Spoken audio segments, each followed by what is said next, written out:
Meu nome é Natália Salazar. E eu sou a Renata Schmidt. E esse é o podcast Pátria Amada Criminal. Sejam muito bem-vindas. Bem-vindes! Estou de microfone novo, vocês estão reconhecendo a minha voz? Minha voz está aveludada? Aveludada de locutora? Vamos descobrir na edição. Estou com uma voz atraente, uma voz appealing. Como você tá, Renata? Por falar nisso, você teve um momento... Nossa, é verdade, gente. Desculpa, inclusive desculpa, Catarceiros. O episódio especial atrasou por minha culpa, porque no dia que a gente ia gravar, eu estava no pronto-socorro. Hooray! Não, é E ela sério. acha, gente, desculpa, assim... A Renata acha que tá no pronto-socorro, é desculpa válida pra não gravar episódio, tá? Então, é que não assim, dava pra eu gravar. Se eu fosse, olha... Dá pra ver o nível de comprometimento, tá? Uhum. Mano, se eu fosse gravar do pronto-socorro, eu acho que a gente ia ter que fazer... Eu não sei, porque foi... Gente, olha... Eu quero deixar registrado que a gente tem que valorizar mais o SUS, tá? Porque eu nunca vou esquecer dessa experiência. Foi uma coisa que, assim, eu saí... Eu tô dando risada agora porque já passou uma semana, mas, assim, eu saí de lá traumatizada real, assim. Traumatizada nível... Eu e meu marido, a gente se olhou e a gente falou, a gente não sabe se a gente quer continuar morando aqui. Foi esse o nível de seriedade, assim. Não, é sério, a gente falou sério. Tipo, mano, porque aí o meu marido olhou pra mim e ele falou assim... a tendência da gente ficar mais velho é a gente precisar mais do sistema de saúde. E aí? Então, assim, foi... Gente, sério. Se você, eu tô até pensando em fazer um mini episódio pro Aurelo contando como foi, porque... Foi bem traumático. Eu fiquei traumatizada depois de ouvir a história, gente. Não, teve de tudo, gente. Teve várias pessoas na fissura de droga. Deu polícia, sério. A polícia teve que retirar a gente da sala de espera.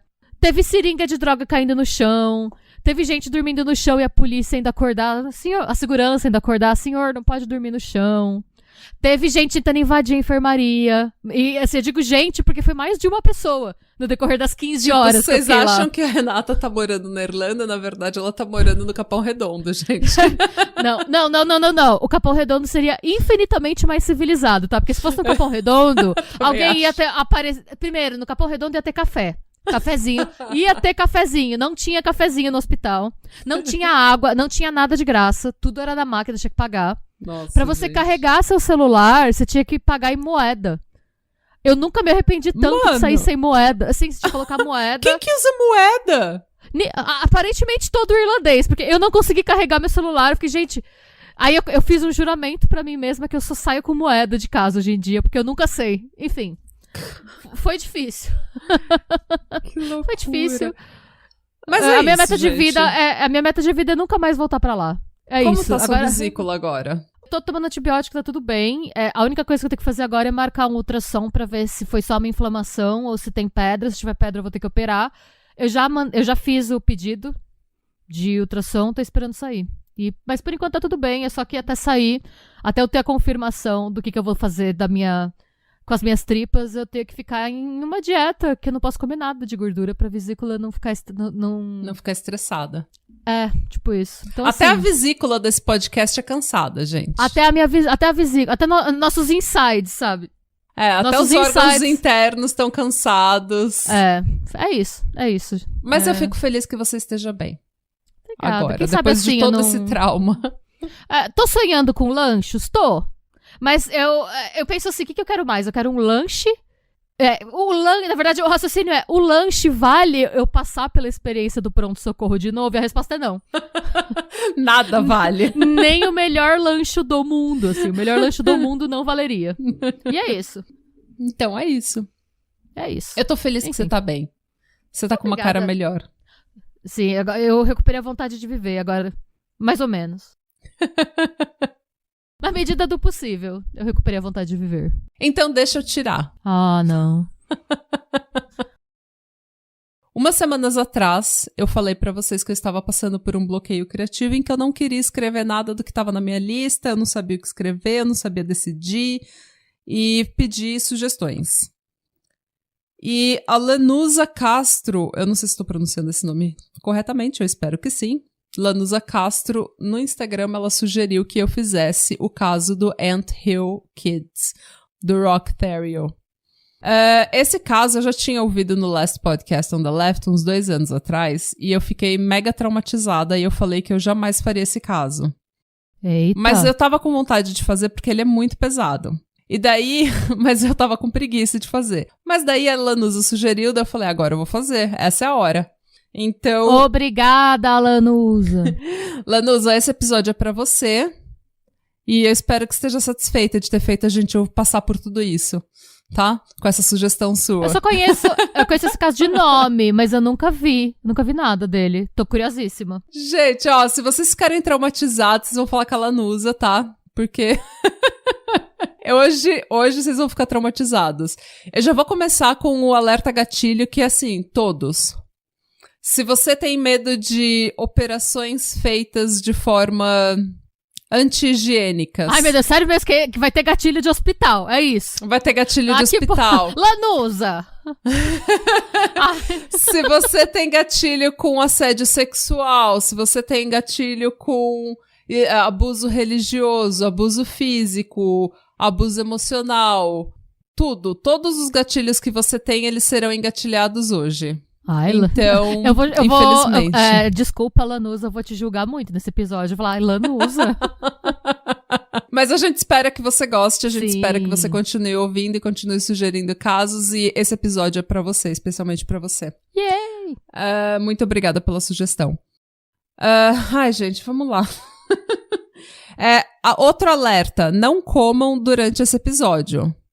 Ok. Se vocês comerem e depois vierem me falar que tá passando mal, eu vou rir da cara de vocês e falar, eu avisei. Briguem com a Lanusa. Reclamem com ela. Imagina, coitada. Aí ela abre o Instagram ela dela. recebe vários DMs do povo reclamando com ela. Eu estava tadinha. almoçando, Lanusa! Uai! Eu espero que eu esteja falando o nome dela certo, porque a gente falou a palavra Lanusa 30 vezes agora. Se eu tava falando errado, o nome dela mudou. Se a gente falar o nome dela errado o episódio inteiro, eu vou ficar muito triste. Daí a gente que pede desculpas. Sim, é verdade. Gente, já vou reconhecer as minhas fontes. Morbidology, Cult Facts, o documentário The Deadly Messiah, que tá no YouTube na íntegra. E a Murderpedia, que foi o que eu usei mais. E como eu falei também, eu já tinha ouvido o Last Podcast. Eu ouvi de novo pra reavivar minha memória. E foi igualmente traumático da segunda vez. Ok, estou pronta para ser traumatizada. Vai ser assim, estamos até agora com 0 fins de semana sem trauma. Então, gente, o Ant Hill Kids, ou as crianças da colônia de formigas, as crianças do formigueiro, é uma seita que se originou no Canadá, na década de 70. E a história do Ant Hill Kids começa como a história de absolutamente todas as seitas, tá? Um líder carismático, dedicado a salvar o mundo do apocalipse, levando consigo um grupo de seguidores desiludidos com a sociedade atual. O que é toda seita, né? Toda seita começa assim. Você tem um grupo de jovens perdidos, querendo fazer a diferença no mundo, não sabendo como, não satisfeito. E o líder louco querendo fazer surubões. Exato. O Rock Theriot, que é o líder carismático dessa seita, ele estava convencido que o apocalipse era iminente, mas, como ele era filho de um militante católico tradicional ultraconservador, ele não se voltou para a Igreja Católica. Ao invés disso, ele se converteu para a Igreja Adventista do Sétimo Dia. A Igreja Adventista, ela tem a sua origem, a sua base, a base da crença adventista é no Apocalipse, na segunda vinda de Cristo. Então, a crença da Igreja Adventista se origina em uma quase seita apocalíptica, antes dela se tornar, no decorrer do último século, uma igreja / religião que ela é hoje, uma igreja séria, uma religião séria. O que mais atraiu o Rock Theriot para a religião adventista era o estilo de vida. Porque os adventistas, eu não sei se vocês têm algum contato com o adventista, eu fui criada em escola adventista, estudei durante muitos anos em escola adventista, e é muito pregado o cuidado com o corpo, o cuidado com a sua saúde. Seu corpo é um presente de Deus e você tem que cuidar do seu corpo e viver bem e viver, sabe, de forma saudável, da forma mais saudável possível. Então, eles são contra todo tipo de vício, todo tipo de abuso, eles promovem veganismo, vários hábitos saudáveis. Esse é o estilo de vida deles. E isso atraiu muito o Rock Theriot. E o Rock Theriot se tornou uma pequena estrela na igreja adventista porque ele era um vendedor nato. Ele era extremamente carismático, extremamente engraçado e extremamente envolvente. Isso segundo relatos, tá? Porque pra mim, ele é um grande filho da puta e ele parece um filho da puta e ele tá na cara dele que ele é filho da puta. Eu nunca vi ninguém menos carismático.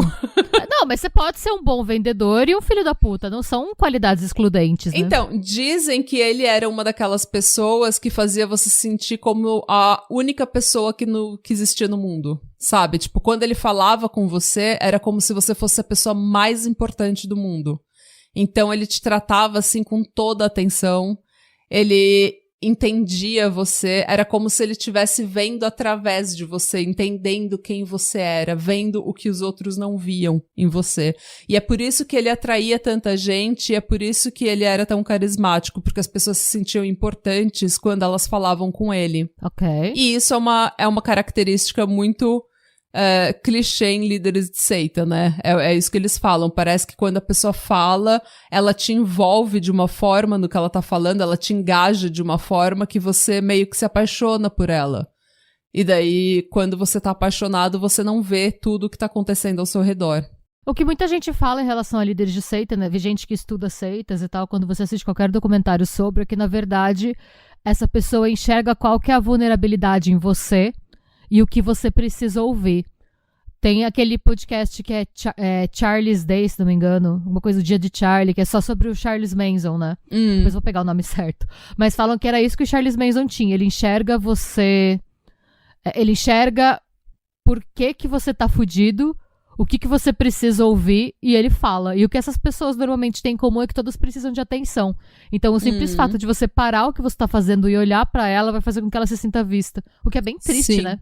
Pensando em termos de humanidade, o quão pouco a gente precisa pra se sentir melhor, e a gente não, mesmo assim, muitas vezes não recebe isso. É bem por aí. Enfim. E também tem aquela questão de que, na década de 60, muitos jovens que tinham crescido naquela cultura dos anos 60 de free love, amor, drogas e rock, e sabe, essas pessoas, elas estavam desiludidas com esse tipo de vida, e elas queriam um pouco mais de estrutura, e elas queriam um pouco mais de espiritualidade, e é por isso que na década de 70 começa a surgir os Jesus Freaks, assim, o pessoal que se volta completamente pro cristianismo, e daí é que nasce a Children of God, por exemplo, e no Canadá nasce a Ant Hill Kids.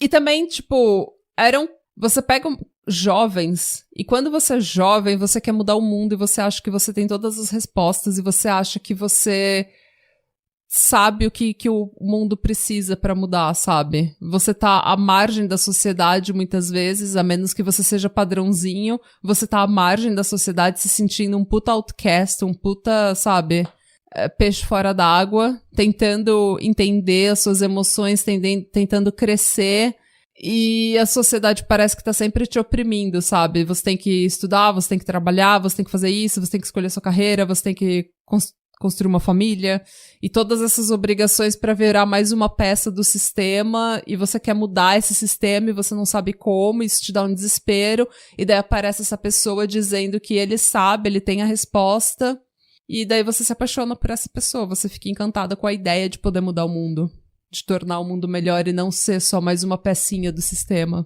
E de trombar alguém que você acha que pensa exatamente igual você, que na verdade só tá repetindo o que você tá falando com outras palavras pra fazer você se sentir aceito e entendido, né? É bem por aí. Qualquer semelhança com o sistema político atual não é mera coincidência. Dun, dun, dun. O Rock Theriot convenceu diversas pessoas Ele converteu diversas pessoas para a Igreja Adventista do Sétimo Dia, organizando seminários e vendendo literatura adventista de porta em porta. E ele pregava o estilo adventista e pregava a palavra de Cristo.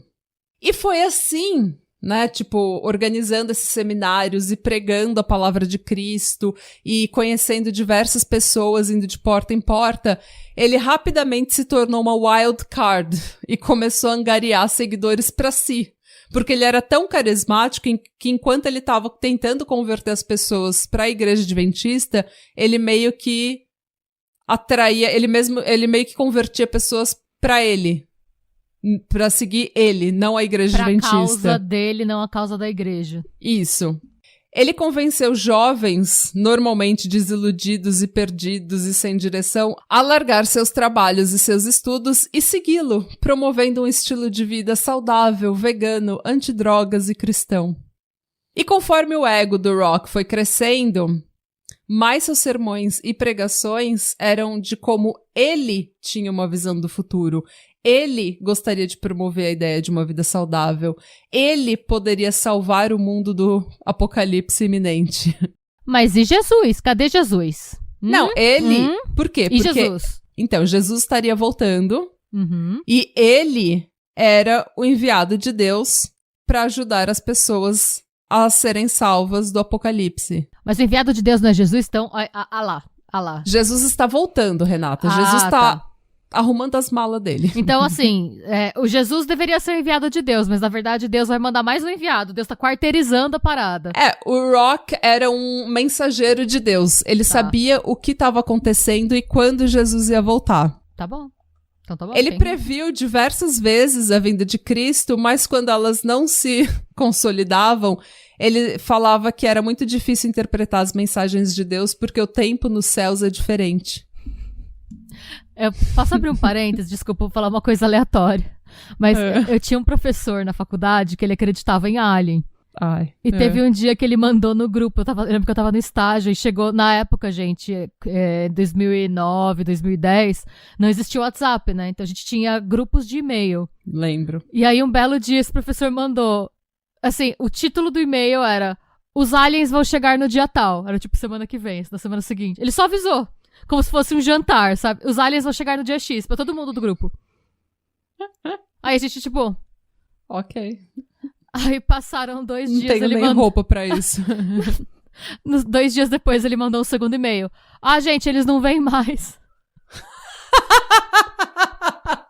Era só isso que eu queria dizer. Quando você me contou isso, eu lembrei muito do meu professor. Mas é sempre isso. assim, né? Eles dão uma data e eles falam, calma que eu vou salvar vocês. Daí quando Jesus não volta, ou os aliens não chegam, eles falam, é porque eu errei no cálculo. Mas eu não levei em consideração alguma outra coisa, sei lá. Eles não vêm mais. Mas enfim, O Rock, então, começou a angariar cada vez mais seguidores, e a Igreja Adventista, que tinha lutado por décadas para se afastar da ideia de uma seita apocalíptica e se firmar como uma religião séria, viu onde que essa parada ia dar, né? Então, eles expulsaram o Rock Terrio da igreja. Eles falaram, olha... Não julgo. A gente lutou muito pra ser uma religião séria, tá? A gente teve todo um século de luta. Você não vai queimar a igreja de novo. Queimar a fita da igreja. Queimar o filme da igreja. Até troquei. Tudo bem, eu acho que dependendo da idade dos nossos ouvintes, eles não vão nem reconhecer essa nem expressão. Saber, Queimar o filme. Eles não sabem que é um filme, uma não. fita. O sonho dele, do Rock, era abrir uma espécie de clínica de vida saudável, onde ele iria curar os males da sociedade moderna, as doenças, né, da sociedade moderna e os vícios e todos os problemas da humanidade com veganismo, medicina alternativa, homeopatia. Tudo isso que é muito mainstream e popular hoje em dia, naquela época era uma ideia assim super... revolucionária. Ele caminhou pra Gwyneth Paltrow correr, né? Pois é. Ele era a Gwyneth Paltrow da época dele, entendeu? Ele inclusive, ele dava, tipo, receitas de sopa, tipo, de caldo, sabe? De caldo de ossos, assim, bone broth, pra curar tabagismo, tipo... Era bem o negócio da Gwyneth Paltrow mesmo, sabe? Ok. Um pouco antes dele sair da igreja adventista, dele ser expulso da igreja adventista, ele chegou a operar uma clínica de vida saudável, né, de uma clínica de saúde em Quebec City. E ele chegou a tratar nessa clínica uma mulher com leucemia. Ok. E como que ele tratou a leucemia dessa mulher? Usando comida orgânica e suco de uva. Obviamente que a mulher morreu de leucemia. Sim. Mas quando ela morreu, não foi porque a comida orgânica e o suco de uva não funcionaram. Era porque era a vontade de Deus. Ah, que conveniente, não é mesmo? É, exatamente. É conveniente como toda pseudociência funciona exatamente da mesma forma, né? Se não funciona é porque ou não é da vontade de Deus, ou é porque você não acreditou o suficiente, ou é porque, sei lá. A clínica acabou falindo, mas em 1977 ele já tinha adquirido alguns seguidores que ele tinha incentivado a largar tudo e seguir ele, dizendo que Jesus ia voltar, então tudo isso ia ser irrelevante mesmo. Então larga tudo que você tem e vem me seguir. Ok. Então ele já tinha adquirido alguns seguidores e ele começou a procurar uma comunidade, começou a criar a pequena comunidade dele. Uma dessas seguidores era a Gisele, uma namorada que ele tinha conhecido enquanto ele vendia esculturas de madeira, muito antes dele virar adventista. Ai, Gisele. Com quem ele tinha traído a primeira esposa dele, a Francine. A Gisele, não sei, não conheço a Gisele, gente, não sei quem é lá na fila do pão, mas não parece aquelas, tipo, a menina que tinha um crush no cara e falou, tá bom, eu entro na sua seita, só porque ela queria dar uma bimbada. Sim. Ok. E ela acabou casando com ele. Aí, deu certo. Então, deu certo. Ou não, né? Mas tudo bem. Então a Gisele, o Rock e mais uns 15 jovens se mudaram para uma zona rural em Quebec para formar a comunidade de vida saudável, a comunidade à margem da sociedade que eles criam. Dentre esses seguidores, tinha uma família de 3, que era o Jacques Guier e a Marise, que é a esposa dele, e uma filha de apenas 6 meses de idade. A Solange, o Jacques, o Claude e uma enfermeira chamada Gabrielle. Essa Gabrielle, ela tava totalmente, assim, desiludida com a vida. Ela tinha sofrido muito trauma, ela tinha sofrido abuso sexual na infância, na adolescência. Então, ela era muito perdida, assim, sabe? E ela se formou como enfermeira e ela começou a trabalhar inclusive na clínica de vida saudável do Rock.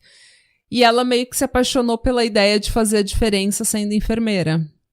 Então era uma pessoa que estava num estado extremamente vulnerável, procurando uma direção, procurando um sentido para a vida dela, e ela realmente viu nesse estilo de vida que o Rock estava pregando uma alternativa para a vida dela. Isso eu achei bem triste. É bem triste. Com esses seguidores, então, ele formou a colônia dele nessa zona rural em Quebec, e onde eles ergueram com as próprias mãos uma cabana. E quando eu digo que eles ergueram com as próprias mãos, eu quero dizer os seguidores, tá? Porque o Rock não fez porra nenhuma. Ele era o cara que ficava com o megafone mandando as pessoas fazerem as coisas, né? O Rock, ele tinha problemas de úlcera e dores no estômago que ele tinha tido desde a juventude. Mas a vida saudável então, não curou? Não, ele não podia trabalhar, tadinho. Não era da vontade de Deus. Não era da vontade de Deus. Quanto suco de uva ele tomou? Quantos vegetais? Não era da vontade de Deus, Renata. Não é? Você vai discutir com Deus agora. Vai discutir com Deus nesse podcast. Eu quero saber. Cadê o suco de uva? Porque não funciona. Cadê? Você tem que fazer propaganda do seu rolê. Pois é. Enfim. Aliás, foi por causa dessas úlceras e dores no estômago que ele tinha ficado tão obcecado com vida saudável e ficou interessado no estilo de vida adventista, mas também ficou muito interessado por medicina, anatomia e por curar doenças. Essa obsessão dele com saúde e curar doenças e medicina e autonomia vai voltar mais tarde. E vai voltar de forma terrível. Ai, meu Deus. Nessa cabana, eles moravam todos juntos, E durante um tempo, ele conseguiu fazer com que essa comunidade fosse uma espécie de comunidade saudável que ajudava as pessoas, que vivia, sabe, na própria realidade, enfim. Isso, mais o histórico dele na Igreja Adventista e na clínica de saúde, né, fez com que o estilo de vida da comunidade se tornasse popular e admirado por quem era curioso e fosse ver como a comunidade vivia. Então, num primeiro momento, ninguém que toma conhecimento dessa colônia que ele formou, dessa comunidade que ele formou, ninguém acha que é algo negativo. Ninguém nem associa como uma seita. Por quê? Porque são jovens vivendo numa zona rural, numa cabana que eles mesmos ergueram, e eles estão plantando a própria comida, eles estão fazendo o próprio pão, eles estão vivendo em harmonia, respirando o ar livre, sendo livres. Parecia que tava tudo ótimo, né? Todo mundo... eu sou o tipo de personalidade, e eu acho que é por isso que uma seita teria muita dificuldade em me recrutar, porque eu odeio grupos. Eu odeio pensamento de grupo. Então, qualquer coisa que eles falam, quando começa assim, nós pensamos, nós acreditamos, nós fazemos, já ia me dar um bode e ia sair andando. É que eu acho que também nos anos 70 teve uma obsessão coletiva por movimentos de autoaperfeiçoamento, né? Pensando nos vídeos de saúde da Jane Fonda. Sim. Tipo, melhor, seja saudável, seja fitness. A própria estética era de mulheres que eram bem magras e mais fortes também, né? Aquela galera bronzeada, da independentes, Europa. Isso, né? Então, eu acho que essa seita deve ter meio que por algum tempo passado despercebida, porque ela meio que se camuflou nessa onda de wellness, né? De mania de exercício, hidrate-se, sol. Como muitas fizeram, né? E também vale lembrar que a gente tá falando eu perceberia que isso era uma seita, vendo de fora 40, 50 anos depois, daí é fácil, né? Eu perceberia que isso era uma seita, disse ela arrumando sua mochila pra ir pra ilha do Jared Leto. Pois é. Então, assim, é fácil a gente ver que é uma seita 50 anos depois, quando a gente já tem todos os estudos, toda a informação, internet. Naquela época, ninguém sabia direito o que era, tá, gente? Eles ficaram conhecidos como Ant Hill Kids porque eles trabalhavam como se fosse realmente uma colônia de formigas.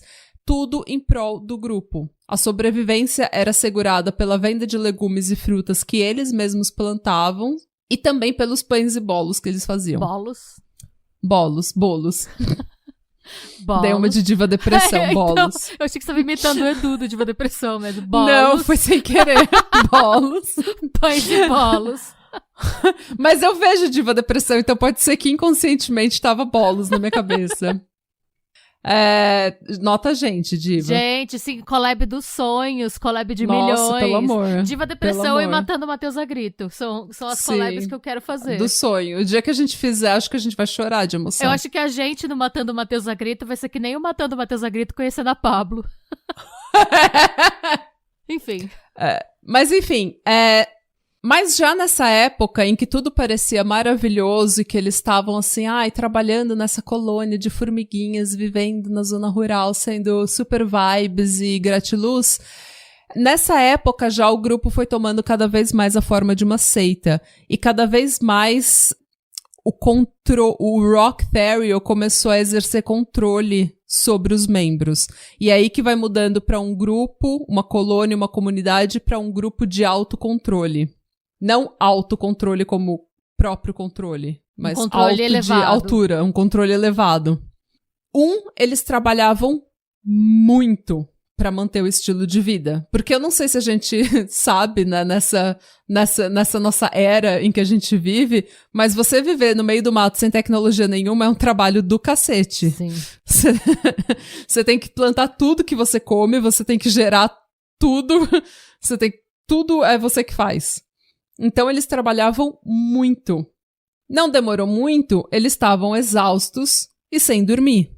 Eles também estavam completamente isolados da sociedade.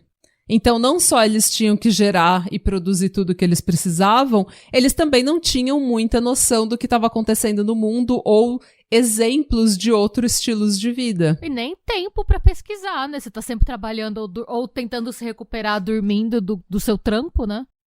Pois é. O Rock pregava seus sermões por horas e horas e horas, o que deixava os membros da comunidade cada vez mais cansados e cada vez mais obcecados com a ideia de que ele era o mensageiro de Deus que ia salvar o mundo do apocalipse iminente. Quase todas as seitas que a gente cobriu aqui, os líderes faziam sermões intermináveis, né?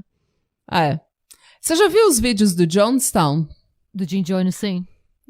Mano... Eu fiquei obcecada por essa história por alguns meses, antes de eu entrar Teve no uma planeta. época que eu tava também obcecada pelo Jim Jones e eu comecei a ouvir os sermões dele, tipo, mano, eu não sei como essas pessoas sobreviviam. É uma coisa tão chata, é tão maçante, é tão assim, é pra azucrinar a sua cabeça mesmo, pra te deixar zoado, zureta.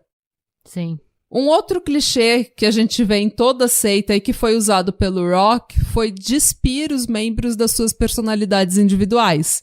Então tudo era sobre o grupo, tudo era pelo bem do grupo, o seu eu individual, a sua privacidade não existe mais. Até os nomes deles foram trocados por nomes bíblicos. E a única função que eles tinham na vida era servir o grupo. Ele também hierarquizou o grupo, tornando alguns dos seus favoritos... membros, tipo, VIP, sabe, cidadãos de primeira classe e o restante como cidadãos de segunda classe. O que eu acho esquisito, né, porque a gente cobriu algumas outras seitas que você... Eu esqueci totalmente o nome, eu ia googlar, mas não deu tempo. Da galera que usa Nike. Todo mundo usando o mesmo Nike. Heaven's Gate. Isso, desculpa, corta isso. Porque assim, você vê, por exemplo, quando você analisa o Heaven's Gate, eles foram despidos da individualidade até da noção de gênero. Mas era pra uma ideia, tipo, não tô defendendo, gente, mas só que, assim, faz sentido dentro da doideira deles você tirar a identidade, a individualidade de todo mundo e fazer todo mundo meio que ser igual pra imitar o ZT lá, que eles queriam... Não faz sentido você tirar a individualidade de todo mundo, tipo, todos somos iguais, mas uns são mais iguais que os outros. Na verdade, ele não queria tirar a individualidade deles pra equalizar a situação. Ele queria tirar a identidade deles, porque isso é a forma mais fácil de você fazer a pessoa trabalhar pro grupo e não pros prazeres individuais. Então você tá exausto, mas você não é mais a Renata. Entendeu? Você tá exausta, mas você não é mais a Natália. Você é um membro dessa sociedade, dessa comunidade. Você trabalha para o grupo. Então você, o seu eu, não existe mais. A sua necessidade individual não importa, né? Não existe mais. Tá. E daí, quando você começa a hierarquizar, o que você faz? Você faz com que alguns grupos... Você divide and conquer, né? Dividir e conquistar. Você divide os grupos e coloca um contra o outro, e enquanto eles estão vendo o outro grupo e criticando o outro grupo e pensando... Tretando entre eles, o Rock Theriot tá lucrando, fazendo exatamente o que ele quer sem ser percebido. Que é o que político faz hoje em dia e sempre fez a vida inteira, né, gente? Eles colocam a polícia contra o traficante, daí você vai ver, os dois são pobres e os dois são fudidos pelo político, exatamente, que é o verdadeiro traficante que mora em Copacabana. Então, assim, mas já militei aqui sobre uma coisa que não tinha nada a ver. Desculpa, a culpa foi minha. A militância entra sem a gente nem perceber. Não, mas é porque se você vira... o primeiro argumento que esses caras dão de por que eles suprimiram a identidade individual do grupo é que é pra ser uma sociedade mais igualitária e mais justa, né? Quando na verdade não é isso. Nunca é. Ele também declarou que todos os casamentos, com exceção do casamento dele com a Gisele, estavam anulados. Ele, então, começou a se casar com todas as mulheres da comunidade. Mas é aquele lance de que o que Deus uniu, o homem não separa. E aí? Renata, para de falar de Deus, a gente tá falando do Rock. Desculpa. Você vem com essas suas lógicas nos meus episódios, sabe? Você não pode usar lógica, Renata. Esqueci, foi mal. Tive um lapso aqui e usei a lógica por um momento. Foi mal. Ele, então, começou a casar com todas as mulheres da comunidade e, imediatamente, ele começou a encher essa comunidade de filho. No decorrer dos 12 anos, ele chegaria a ter 22 crianças nessa comunidade. É o Mr. Catra das seitas, né? Pois é. É o Nick Cannon das seitas. Mano. Nem todos os filhos eram dele, mas a maioria dos filhos eram dele. Ele transava todas as mulheres. Ele promovia orgias. E mesmo depois que ele gozava, que ele ejaculava, ele forçava elas a continuarem se comendo e se masturbando até elas não aguentarem mais. Imagina você trabalhar 16 horas na lavoura e depois você ter que comer esse homem, dar pra esse homem. E depois que ele ejacula, você tem que ficar 1 hora lá comendo suas parceiras, se masturbando loucamente, porque ele tá Ele não deixa você dormir, ele te deixa em paz. Nossa, eu fiquei cansada só de ouvir. Eu acho que eu começava a revolução do proletariado só pra poder dormir. Nossa, sim. No 3º dia eu já tava queimando a comunidade inteira, porque eu queria dormir. Tô cansada, sabe? Me leva pra cadeia, mas eu quero dormir. Ele também tinha o hábito, seguindo o hábito da hierarquia, ele colocava uma mulher contra outra. Então ele começava a transar com uma mulher, e daí quando ele sabia que tinha uma mulher que era apaixonada por ele, ou queria a atenção dele, ele ignorava ela e começava a dar atenção pra outras mulheres na frente dela, pra ela ficar com ciúme e tentar ganhar a validação dele. Uma tática, inclusive, muito usada por homens embustes nos dias de hoje.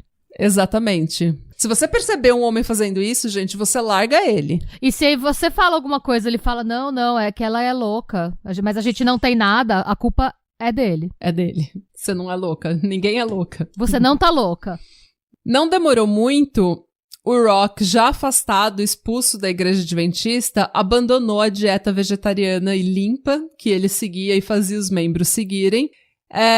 E ele começou a comer carne, mas principalmente ele voltou a beber. E, gente, ele voltou a beber com a força de 10 exércitos, assim. Ele começou a beber muito. Ele quis compensar o tempo perdido, né? Exato. Um belo dia, a Marise, a mãe daquela pequena família que eu falei, que era a mãe, o Jaque e a bebeia de 6 meses. A mãe dessa pequena família, ela começou a pensar em voltar pra casa e largar o grupo. Obviamente, né? Porque quando você começou, o cara era um vegano saudável adventista. Agora ele tá um bêbado transão carnívoro maluco, né? Exato. Não só isso, ela tá exausta e o casamento dela com o Jaque foi anulado e ela virou esposa do Rock.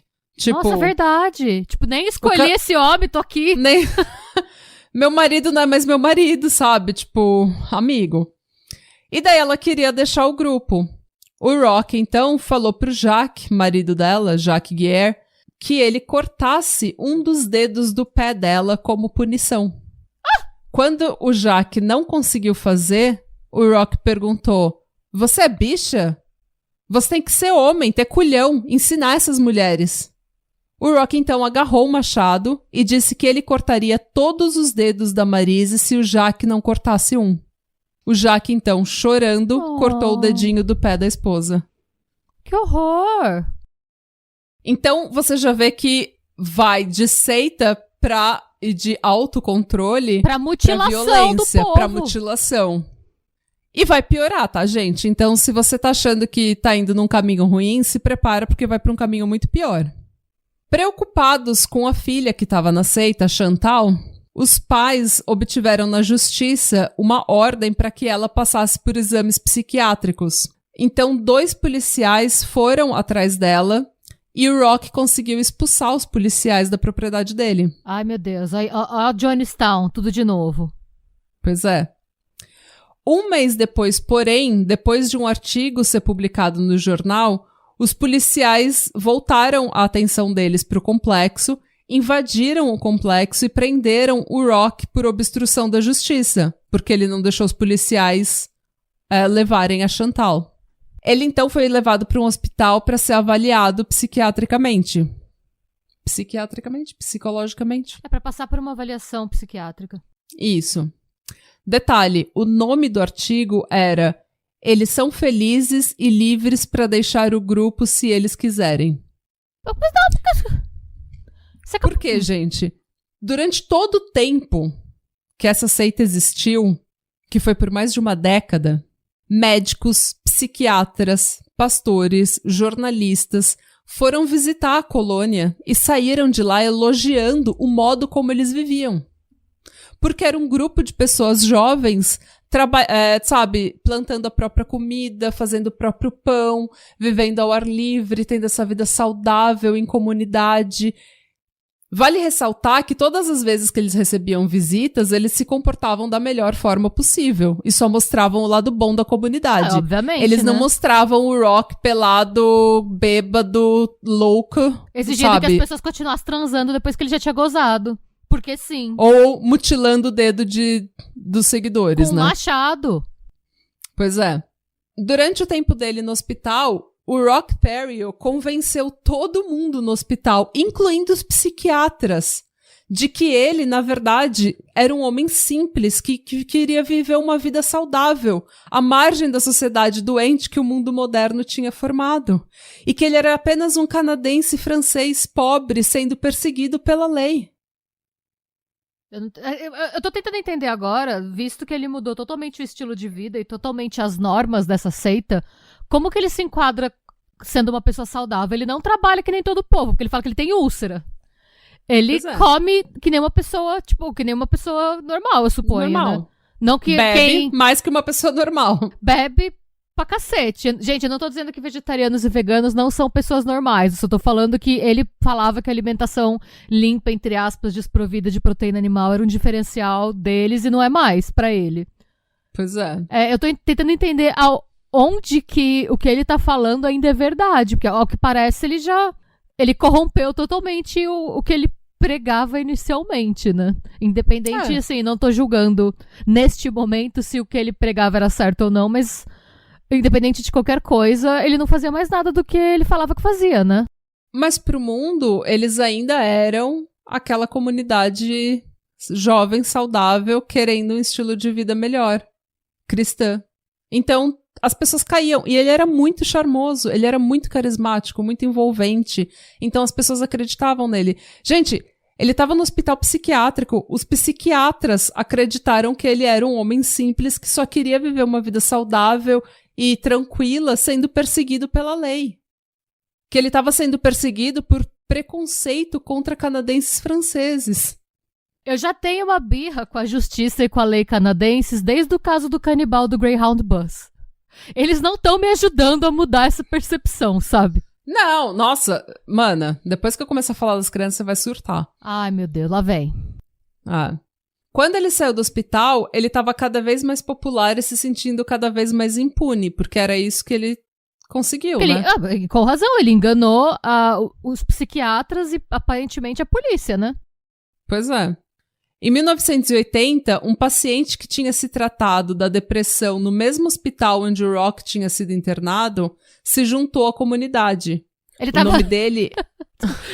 ele não só escapou, como ele converteu gente lá dentro ainda. Exatamente. Ok. Exatamente. O nome dele era Guy Vier. Ele foi colocado como responsável pelas crianças da comunidade.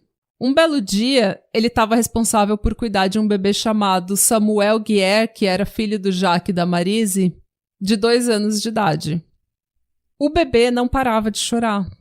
E o Guy Vier, que não tinha nenhuma experiência como babá ou nenhuma experiência com criança, ele perdeu a cabeça e ele socou o menino até um estado de quase comatose. Essa versão, ela é disputada no livro Savage Messiah, que conta uma história um pouco diferente. Segundo o livro, o Guy Vier tinha sim cuidado do Samuel e o Samuel tinha sim hematomas no rosto, mas nada estava errado com ele estava completamente normal. O que a gente sabe com certeza é que depois disso, o Rock Terrio decidiu que o menino estava chorando muito, estava muito encapetado, porque ele não era circuncisado. Qual que é a relação? Nenhuma. Tá. Nenhuma. Vozes da cabeça do Rock. Ok. O Rock, então, sem experiência nenhuma, sem treino médico nenhum, resolveu que ele iria performar a circuncisão. Lembrando que a Gabrielle era uma enfermeira, tá? Ela podia ter feito essa circuncisão se ele deixasse.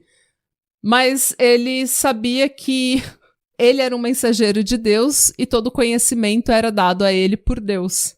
Logo, ele sabia como fazer uma circuncisão porque Deus tinha instruído ele. Felizmente, ele conseguiu fazer a circuncisão sem maiores problemas. Infelizmente, como anestésico, ele usou puro etanol que ele virou goela abaixo na criança, levando a criança a uma morte por intoxicação por álcool. Você me enganou. Você disse que a circuncisão aconteceu sem problema. A circuncisão, sim. A anestesia, não. Ele virou etanol puro, goela abaixo de uma criança de 2 anos, Eu Renata. acho que mesmo um adulto poderia ter morrido, dependendo do quanto. Eu acredito que sim, menos o Mike de Ferro. Menos o Iron Mike, com exceção dele. Eu acho Todo que um adulto teria. Todo mundo teria morrido. O Rock, então, ordenou que o corpo dele fosse incinerado, obviamente temendo que a polícia entrasse novamente na comunidade, E né? fizesse uma autópsia e visse. Pois é. Depois disso, ele acusou o Guy Vier de matar o menino, dizendo que o menino morreu por causa do Guy Vier. Ah, agora foi por causa da surra. E ele organizou um julgamento para decidir o futuro do Guy Vier. O juiz desse julgamento era o pai da criança, entre aspas, assassinada pelo Guy. No julgamento, o Guy foi declarado inocente por razão de insanidade. Lembrando, esse julgamento era tipo, ninguém é advogado, ninguém é promotor, ninguém é juiz. Eles estão brincando de adulto aí, né? Exato, eles estão brincando de ser adulto. Mas o Rock não deixou isso barato, tá? Ele resolveu castrar o Guy, dizendo que isso... E quando o Guy negou, ele falou, não quero ser castrado, eu fui inocentado no julgamento. Daí o Rock falou que isso ajudaria as dores de cabeça e o excesso de masturbação dos quais o Guy sofria. Mas ele não quer que a galera se masturbe? Não os homens. Ai, mano! Gente, tá muito louco. Tá um universo pior. paralelo. Vai ficar pior. Mano. Eu tô rindo de nervoso. Eu sei que tem ouvinte que não gosta que a gente dê risada, mas eu tô rindo de nervoso, gente. Não tem condição. Gente, rir de desespero é uma habilidade que todo paulistano adquire sempre que pega uma enchente. Ou se você mora na linha do busão, que eles tocavam fogo nos busões nos anos 2010. Então, assim, você aprende a rir de desespero. Senão você não sobrevive. Pois é, gente, a gente precisa rir pra não chorar, porque tem muito motivo pra chorar nesse episódio. Ele também convenceu o Guy a aceitar essa castração, dizendo que isso elevaria o status dele no grupo, o status social dele. Ele iria mudar de camada de slave, né, de escravo, pra castrado. A mais. pra escravo castrado. Eunuco. Quando o Guy finalmente cedeu, o Rock pegou uma borracha, amarrou as genitais dele, um Nossa, elástico. ele fez que nem bode. Você castra bode assim. Eu não sei por que você sabe disso. Qual que foi a sua infância em Pirassununga? Mas você faz isso, você amarra com um elástico e ele cai sozinho. Então, ele amarrou as genitais do Guy e com uma gilete e etanol. Não, foi pior que bode. O bode só fica lá, ele cai falando que eles quase não sentem dor. Usando uma gilete e etanol, ele arrancou os testículos do Guy Vier. Com uma gilete! O Guy, coitado, ele sangrou por 1 semana. Mas, graças a Deus, a Gabrielle, que era a enfermeira do grupo, conseguiu ajudar ele fazendo compressa de sal e de água. Água quente. Gente. Não, assim, eu tô meio dividida porque, querendo ou não, ele espancou uma criança. Ou não, né? A gente não sabe. Talvez ele tenha espancado uma criança. Mas assim... Mas daí 2 erros não fazem um acerto, daí pra né? castração é um grande jump, né? Uma coisa muito... E não foi ele que matou a criança. Quem matou foi o Rock, que tava castrando ele. Sim, você falou dele espancou uma criança, mas assim, se os próprios pais da criança acharam que ele era inocente por motivo de insanidade, e considerando que ele saiu de um hospital psiquiátrico, e aparentemente no Canadá ninguém é retido em lugar nenhum, não interessa o que você fez, eu acho que ele devia ter algum problema psiquiátrico, né? Então, ele tinha uma depressão muito forte e por experiência própria, depressão pode causar ataques de raiva. Pode causar você a ficar com um pavio muito curto. Então, não a ponto de espancar uma criança, né? Daí eu acho que já é você. Mas assim, a depressão causa raiva, causa anger, né? Tipo... E ele subiu de nível depois que ele foi castrado? Então, ele se recuperou, pelo menos, né, da castração, e estranhamente ele nunca mais reclamou de uma dor de cabeça. Passou, gente. Você vai reclamar de uma dor de cabeça, você vai perder o quê depois? Você reclamou de dor de cabeça, você perdeu as bolas, você vai reclamar do quê agora? Você vai ficar quieto, né? É, realmente. Se tive algum problema de saúde, não me lembro. Mas a tortura do Guy Vier não parou por aí, gente. O Rock, podre de bêbado, constantemente atormentava esse homem. Ele amarrava ele em troncos de árvore e chicoteava o Guy por horas. Uma vez, ele chegou a ordenar que os outros membros da seita esfaqueassem o Guy até a morte. Quando eles finalmente foram convencidos e começaram a pegar as facas, o Guy começou a rir, dizendo que tudo não se passava de uma piada. É uma piada. É igual Deus quando ele mandou o cara matar o filho. Daí chegou no último momento. Como tem um precedente bíblico. Exato. E é um monte de cristão, você não pode nem Exato, contestar. porque Deus fez a mesma coisa. Quem foi? Foi Abraão? Não lembro. Não foi Isaac? Sei lá. Eu não lembro. Mas ele mandou o cara matar o filho. Quando o cara ia matar, ele falou: não, haha, uma piada. Não se passa de um grande desentendimento. Brinks! JK. Um belo dia, o Guy não aguentou, fugiu e contou para as autoridades que um bebê tinha sido morto na comunidade. Para não se incriminar, ele falou que o bebê morreu de um coice de cavalo. Mas Nossa, que mentira aleatória. Do nada, gente. Nada é normal nessa história. Tudo é aleatório. A polícia entrou mais uma vez no complexo e depois de encontrar os restos mortais, alguns restos mortais da criança, que ela tinha sido incinerada, mas tinha alguns restos mortais. Dependendo do ano da máquina e tal, dependendo não é da máquina, né? A incineração foi feita no quintal, porque eles não tinham máquina pra isso. Então eles encontraram o osso da criança. Eu sei que dependendo da máquina, até tipo os anos 90, se você usa uma máquina dos anos 70, 80, vai ter muito pedaço. É mesmo? E as máquinas mais novas, elas conseguem deixar só a cinza mesmo. Depende da qualidade da máquina. Eles estavam fazendo isso num barril no quintal. Não sei o que eu tinha na cabeça quando eu disse da máquina. Essa gente mora sem eletricidade no meio do mato. A polícia então entrou e depois de encontrar os restos mortais da criança, prendeu o Rock Terrell e os pais do Samuel, a Marise e o Jack, e retirou todas as outras crianças da comunidade. Pelo menos isso, né? Porque as crianças não fizeram a escolha de estar nessa zona ainda. Pois é. O Rock Terrell, o Jacques Guier e a Marise Grenier, whatever. Grenier. Tudo bem. E a Gabrielle. Não, a Gabrielle e o Guy Vier... Gabrielle. Para. Não é importante. Não me pergunta da China. Não me pergunta da China, Renata. O Rock Terrell, o Jacques Guier, a Marise Grenier, a Gabrielle e o Guy Vier, todos foram acusados de negligência e por causar danos físicos a um menor. O Claude Ouellette, que foi quem incinerou o corpo, foi acusado de obstrução da justiça por destruir evidência, e o Jacques e a Marise foram acusados de negligência com os outros filhos também.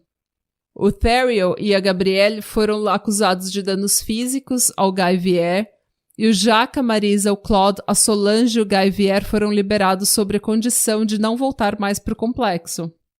O Rock e a Gabrielle tiveram a fiança negada e ficaram presos por representar um perigo à sociedade, pela mutilação do Guy Vier.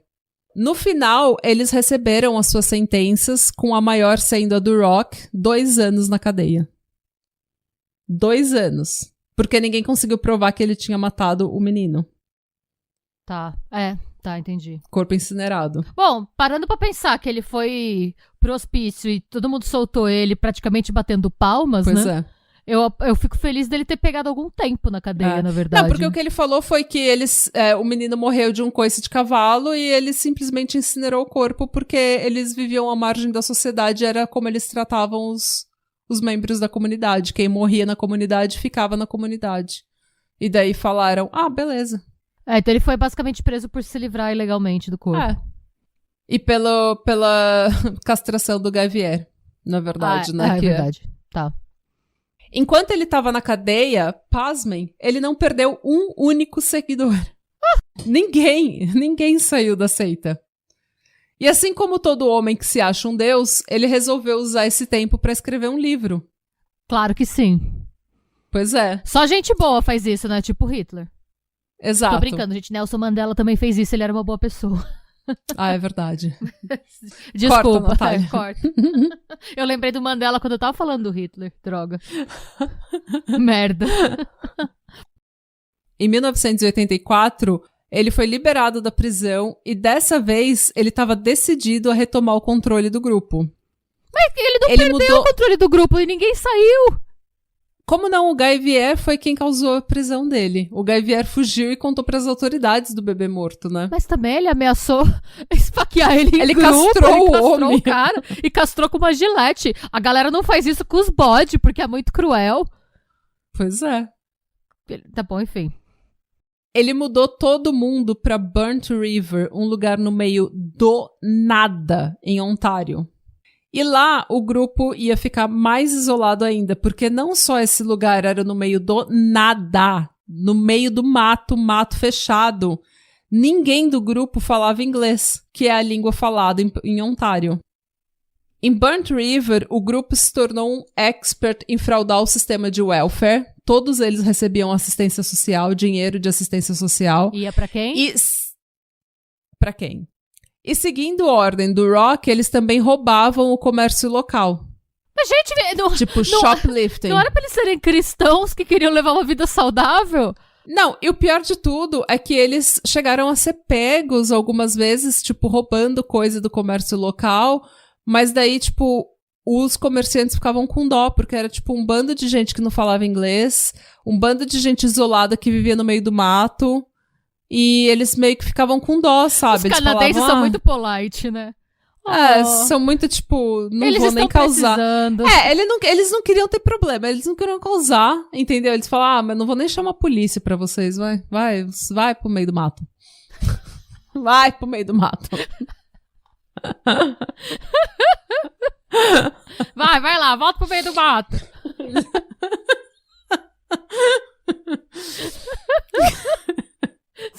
Eu fico imaginando a cena. Não sei porquê. Eu e você com a nossa loja. Com a nossa lojinha. De repente, aquela galera desesperada entra catar vários Doritos, umas coquinhas. Corre, eu desesperada. E você, em vez de correr até. Vai pro meio do. Vai pro meio do mato.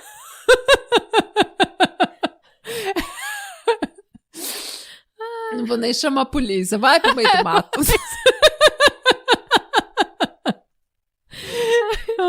Eu não sei por que isso foi tão... Mas me veio eu uma imagem... sei, mas foi muito engraçado. Me veio uma imagem tão nítida. Vai pro meio do mato. Ok, estou bem. Mas é aqui, gente, que a gente para de rir.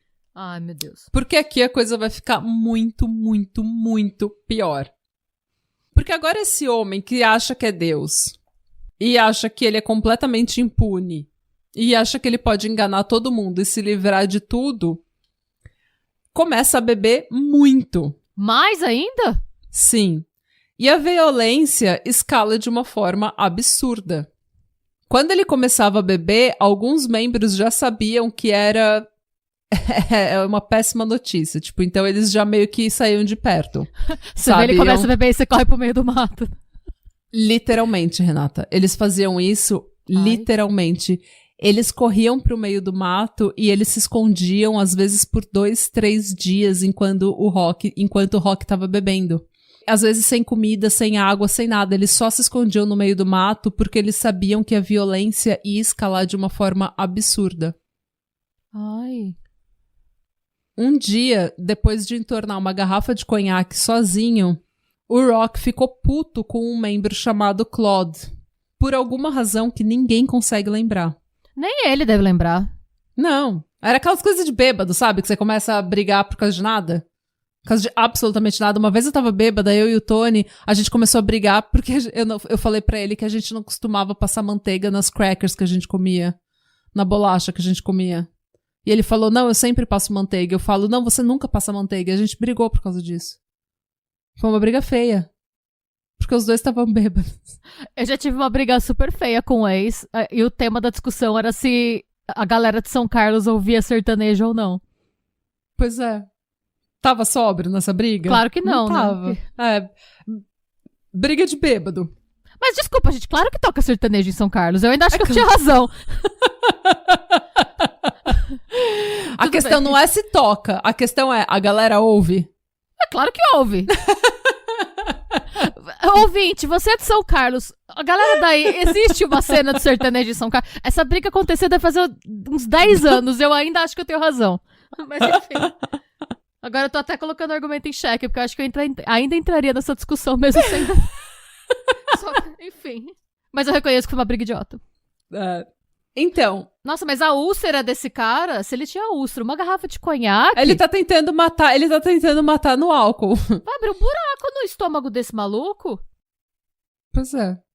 Ele ficou puto com o Claude e ele então ordenou que o Claude andasse com o elástico amarrado, apertado ao redor dos testículos. Qual a obsessão dele por amarrar elástico no saco dos outros?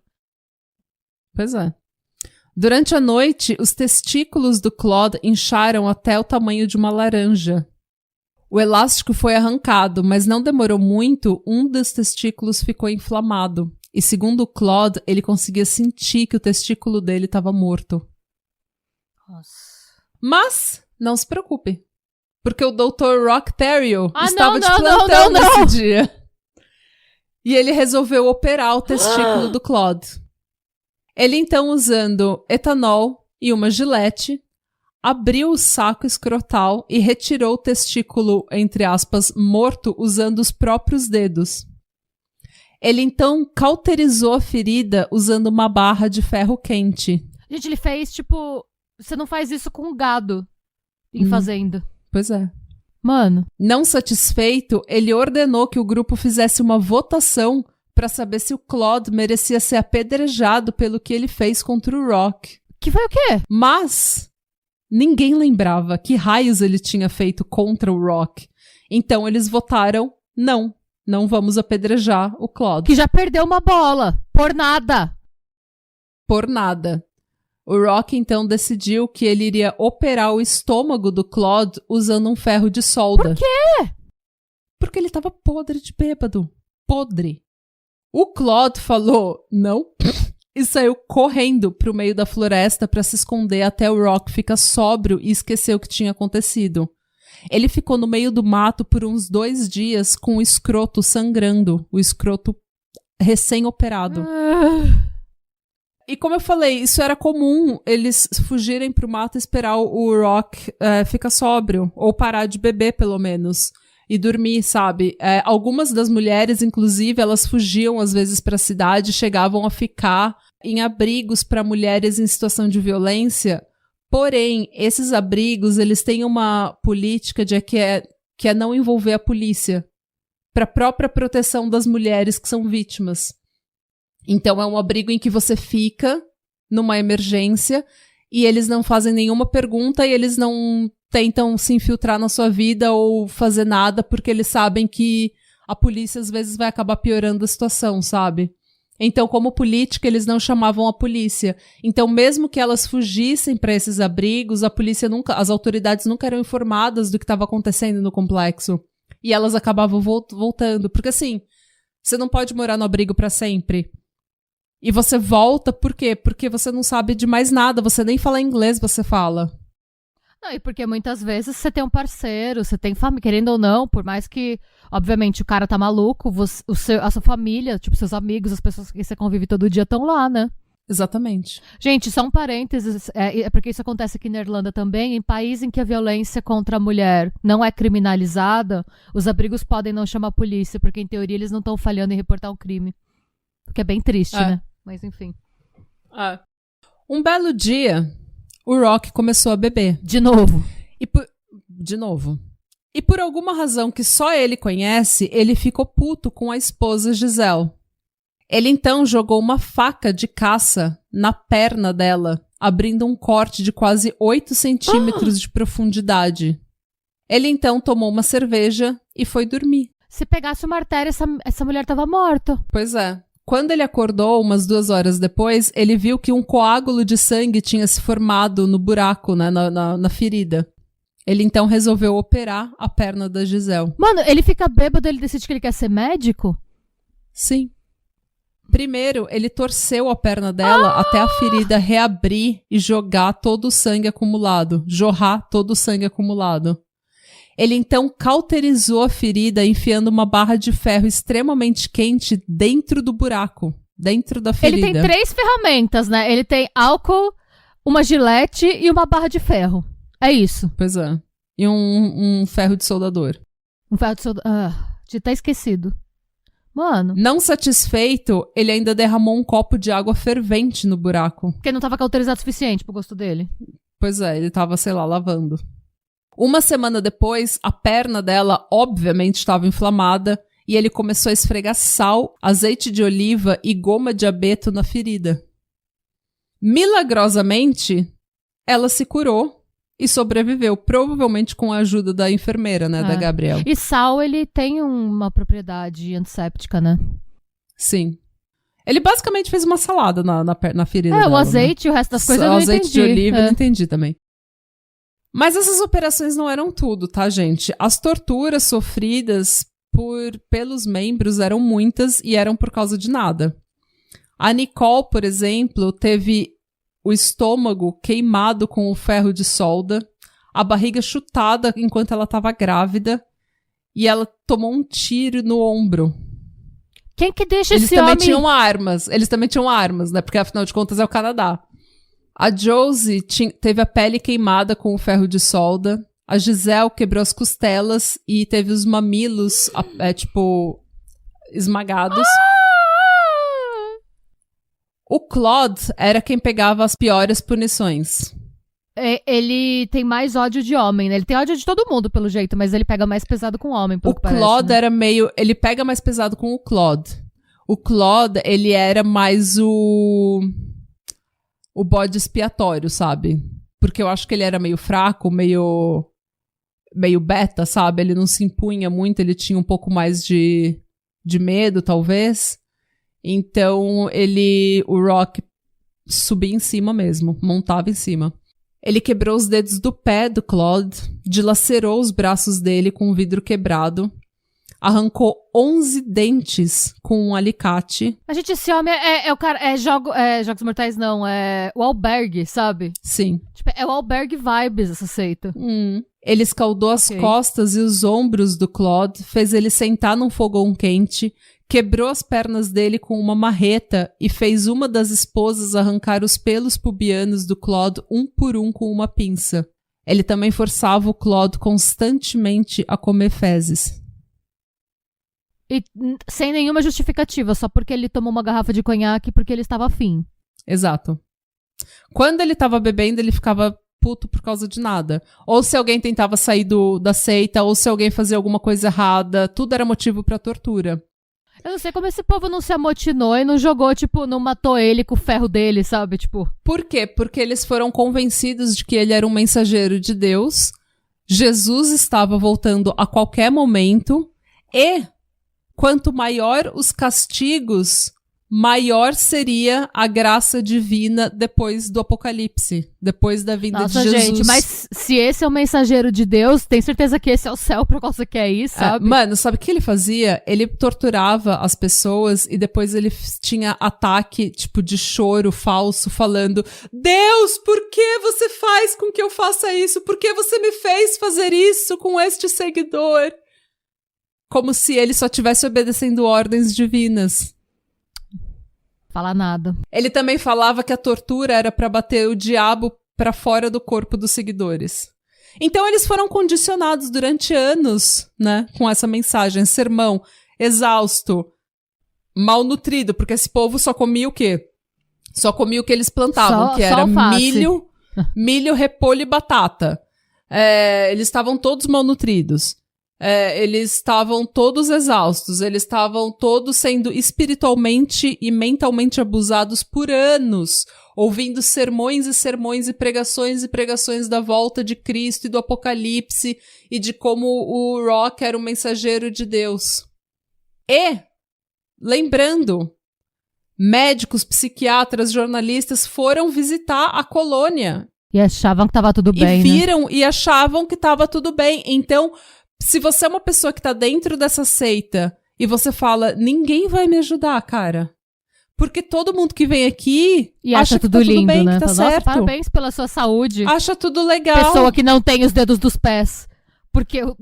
Ninguém vai me ajudar, ninguém vai me ajudar. É como uma criança, quando a criança tá sendo espancada, ela não... Por que ela não fala nada pra ninguém? Porque ela não confia em adultos, ela acha que ninguém vai ajudar ela. Ela acha que a palavra dela não vai valer nada. Faz sentido. É que a gente fica revoltado, né? Tipo, mano, como pode? Mas a gente sabe por quê. Eu fui ingênuo em fazer essa pergunta. É o mesmo tipo de pergunta quando você vê uma história de relacionamento abusivo e pergunta por que ele não saiu? Por que ela não saiu? Mas é uma pergunta normal, não é uma pergunta só inocente, é uma pergunta normal que você precisa... Gente, como é que pode as pessoas passarem por tudo isso? É muito difícil você entender o condicionamento de uma pessoa dentro de uma seita ou de um relacionamento abusivo. Infelizmente. Eu também não entendo, tá? Eu tô falando isso porque eu sou uma das pessoas que sempre fala, gente, por que ninguém vai atrás desse homem? Eles são, tipo, 15 pessoas contra um. Mas, como eu falei, gente, ele não só batia nos seguidores, ele gostava de humilhar os seguidores. E transar com eles também, né? Pois é. Uma das formas de tortura era urinar na boca dos seguidores, forçá-los a comer fezes, assim como ele fazia com o Claude, ou lamber o ânus dos outros membros depois que eles tinham defecado. Ele também forçava os seguidores a pegar as fezes uns dos outros e passar no rosto. A Gabrielle, a enfermeira, teve 2 filhos durante o tempo dela na seita. Os 2 foram tirados dela para serem criados por esposas, entre aspas, preferidas. Isso tudo antes das crianças terem sido retiradas da comunidade. Um dos filhos dela, uma bela noite, não parava de chorar.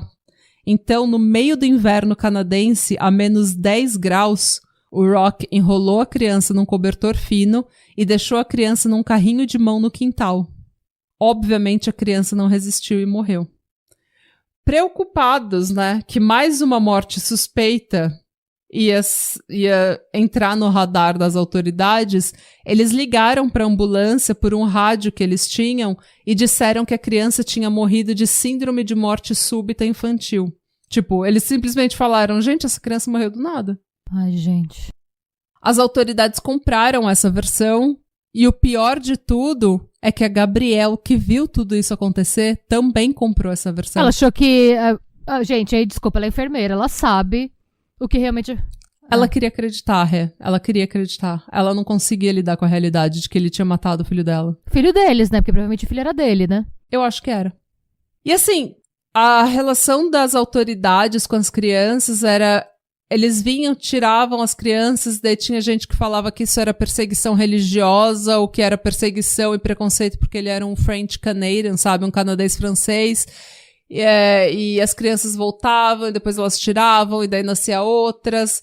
Mas assim, o que a gente sabe é que vários assistentes sociais passaram por aquele complexo e nenhum fez muita coisa. Todos eles ficaram meio que iludidos na ideia de que eles podiam sair a hora que eles queriam, de que estava tudo bem, que era um estilo de vida diferente, mais saudável e que a liberdade religiosa protegia eles.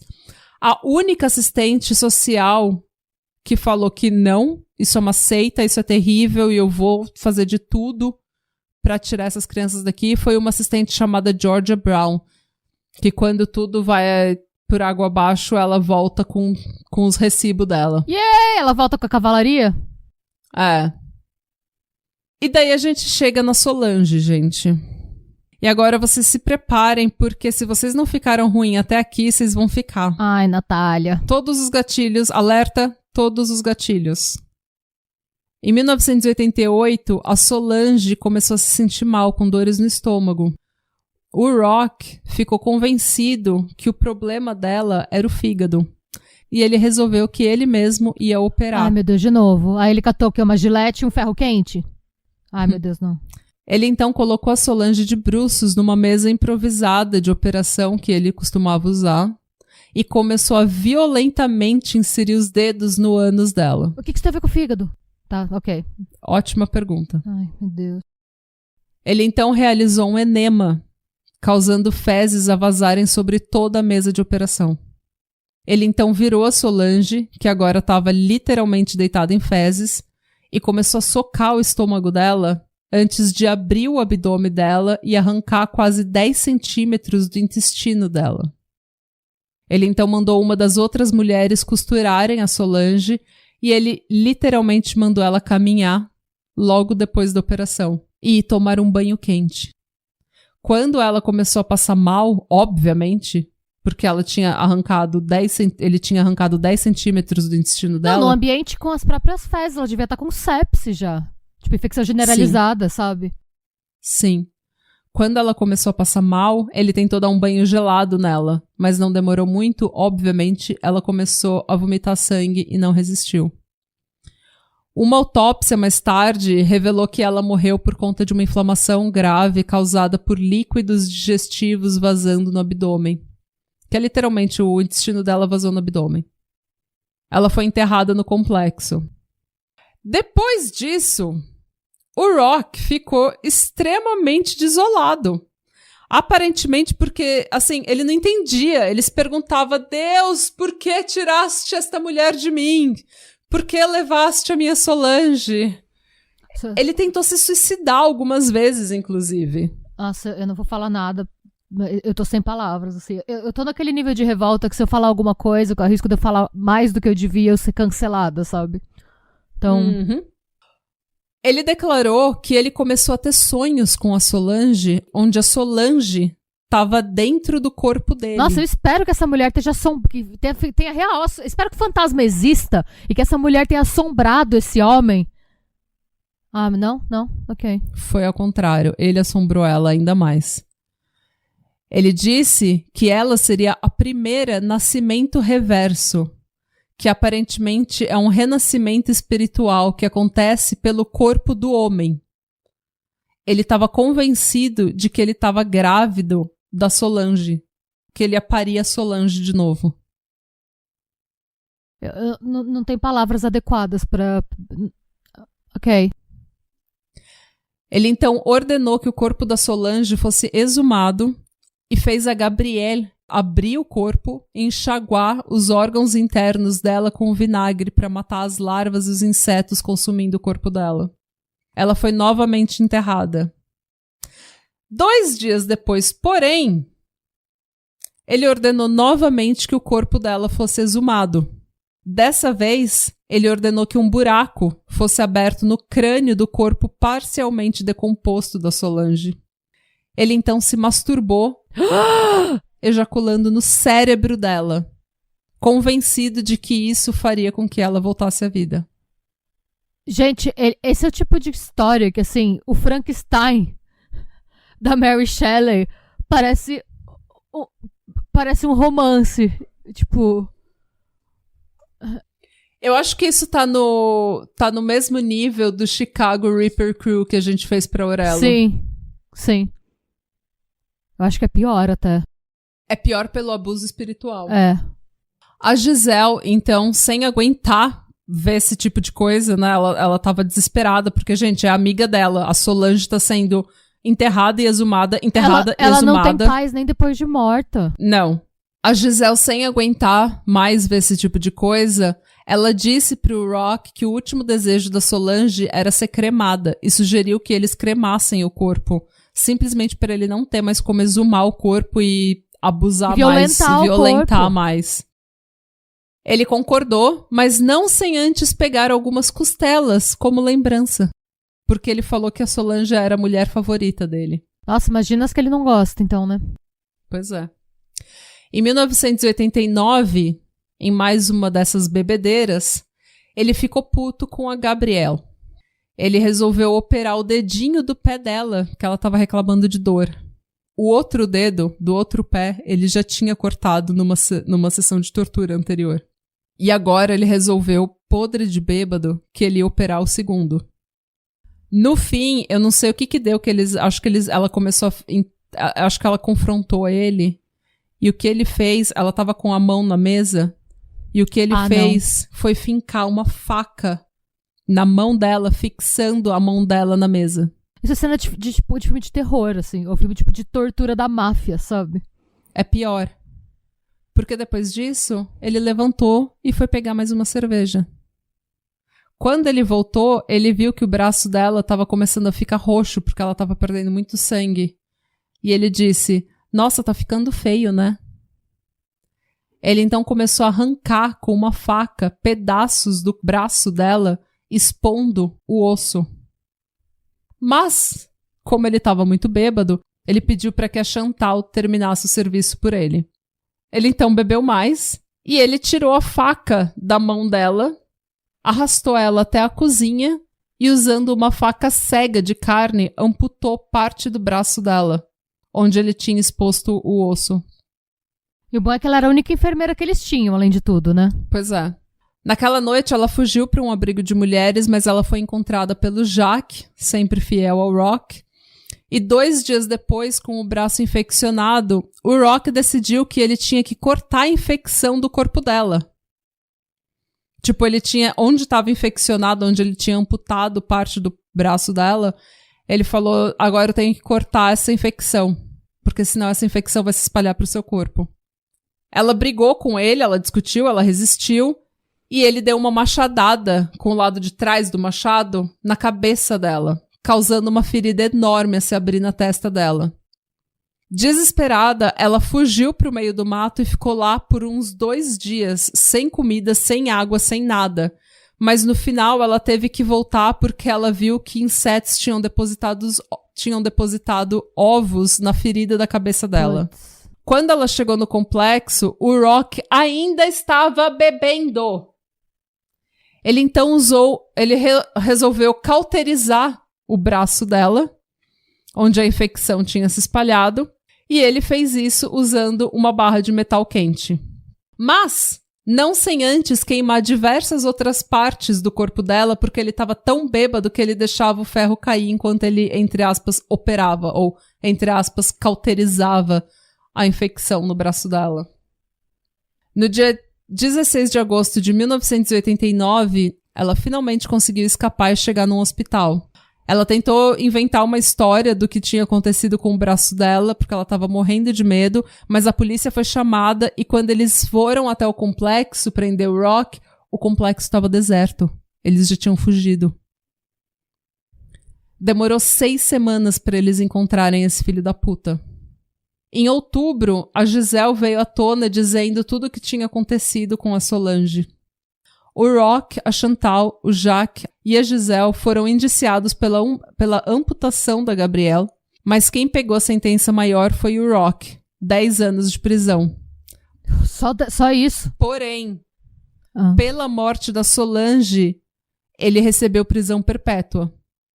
Ele ficou preso com pessoas maravilhosas como Robert Pickington e Paul Bernardo. Na Dorchester Só gente boa, né? Dava pra fazer Só gente fina. Ele nunca recebeu liberdade condicional, mesmo tendo tido direito em 1999. Até que, em 2011, um prisioneiro esfaqueou ele no pescoço. Yay! E o homem mais cruel, um dos líderes mais cruéis da face da Terra, morreu de forma extremamente banal em 2011. Com uma faca no pescoço, na prisão. Foi uma faca mesmo? Uhum. Tipo, não uma faca. Sabe aquelas facas improvisadas que eles fazem?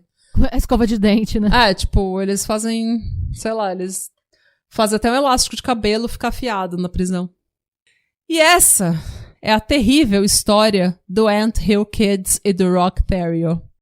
Nossa, eu fui assim, no começo a gente tava dando risada, até o vai lá pro meio do mato, tava engraçado, aí ficou horrível, aí ficou muito horrível, aí ficou medonho, aí de repente eu só fiquei, tipo, dessensibilizada, sabe? Foi tão horrível que eu cheguei no ponto, assim, de tipo... O que de mais? ficar só balançando. Depois que ele se masturbou no crânio de um corpo em decomposição, exatamente. O que mais você vai falar? Esse foi o ápice. Eu pensei, gente, se você chega nesse nível de degradação enquanto ser humano, o que mais? Nada mais me surpreende. Não, nada mais. Surpreende. Eu tô completamente anestesiada. Eu acho que é por isso que eu consigo... Tem outra coisa também. Às vezes os ouvintes falam com a gente, falam, nossa, você riu disso, ou você contou uma piada, ou você parecia uma pessoa fria enquanto você estava contando. Vocês, ouvintes, estão ouvindo essa história pela primeira vez. Eu tô pesquisando esse caso há dias.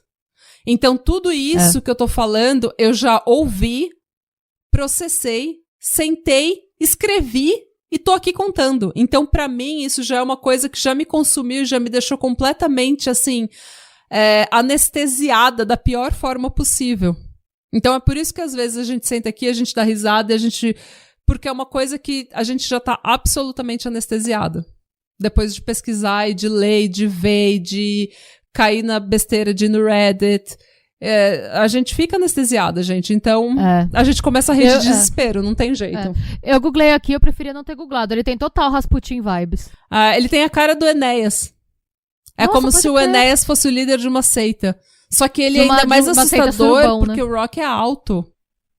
Nossa, e ele é muito testudo. Ele é horrível, eu tenho nojo dele. E assim, horrível, gente, esse caso é extremamente, assim, tem muito detalhe, é extremamente complexo. E ele tem uma passagem pela Igreja dos Mormons, por outros líderes de seita. Ele assim, a questão da assistência social, o que foi, assim, o sistema canadense deixando essas crianças à mercê, foi ridículo. Tem várias coisas que acontecem. Tem um médico que tenta escrever um artigo sobre o estilo de vida da comunidade e passa um pano absurdo pro Rock. É um dos maiores apoiadores do Rock. Eu não escrevi sobre tudo porque já é um episódio muito pesado e se eu enfiar um monte de detalhe ainda vai ficar chato e pesado. Então eu só fiz assim um resumão da nata do chorume. Gente, se esse foi o resumo, eu fico pensando nos detalhes do que esse homem não fez, dá até gastura. Assim, os detalhes do que ele fez eu não tirei muito, mas os detalhes da história dele e das muitas... De como ele foi parar lá, né? E das muitas idas e vindas dele com a lei, ou com os psiquiatras, os médicos, os assistentes sociais, os jornais... Tudo isso, eu deixei um pouco de lado os detalhes pessoais da vida dele, da comunidade, simplesmente porque senão a gente ia ficar aqui umas 3 horas. O Last Podcast on the Left, por exemplo, são 3 episódios de 2h30. Então, assim, tem muito conteúdo aí nesse caso. Como eu falei, ele conhece outros líderes de seita, ele tem uma passagem pela Igreja dos Mormons, ele tem várias coisas que acontecem nessa tour. Eu fiz um resumão só pra gente ver mesmo o quão podre essa pessoa é. O quão podre essa pessoa é. O quão horrível essa pessoa é. Nossa, eu tô chocada. Eu espero que vocês estejam traumatizados, porém ainda vivos e com alguma esperança de que a vida pode ser bela um dia.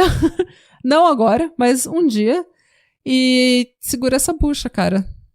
Eu preciso assistir Bob's Burger depois desse episódio.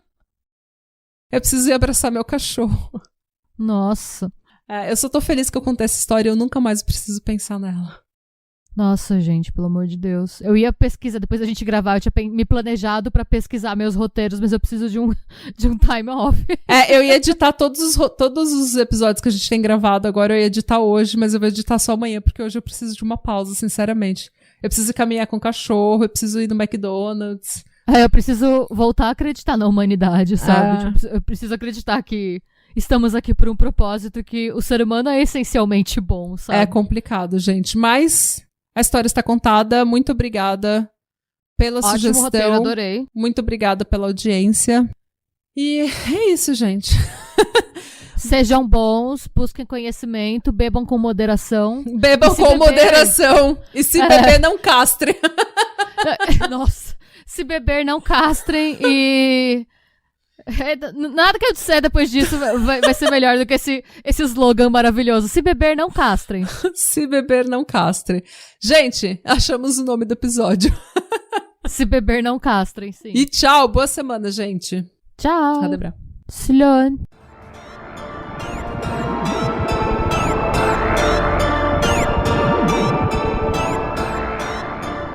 você gostou desse episódio e quer receber conteúdo exclusivo sem comerciais, vá até a Orelo para se tornar um apoiador do Pátria.